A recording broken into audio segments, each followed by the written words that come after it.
આજે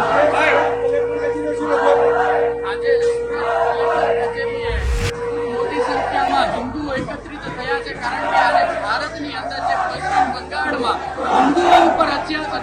થઈ રહ્યો છે, હિન્દુઓની બેન દીકરીઓ ઉપર દુષ્કર્મો થઈ રહ્યા છે, હિન્દુઓના મંદિરો, ધર્મસ્થાનો અને હિન્દુઓ ઉપર જે ખરાબ કાર્યો થઈ રહ્યા છે, હિન્દુઓની હત્યા થઈ રહી છે, એ બાબતે સરકારશ્રીને જાગૃત કરવા માટે વિશ્વ હિન્દુ પરિષદ ગાંધીનગર તથા દરેક હિન્દુઓ સુરત કલેક્ટર કચેરીએ ભેગા થયા છે. આ બાબતે સરકારનું ધ્યાન દોરવાનો મંત્ર સરકાર જે વિધર્મીઓનો સપોર્ટ કરે છે અને જે સેવાભાવી સંસ્થાઓ હિન્દુઓની સેવા કરે છે એને પણ લાભ નથી આપી રહી, એની સેવાને પણ સ્વીકાર નથી કરી રહી. આ દરેક બાબતો ઉપર સરકાર ધ્યાન આપે અને રાષ્ટ્રીય શાસન બંગાળમાં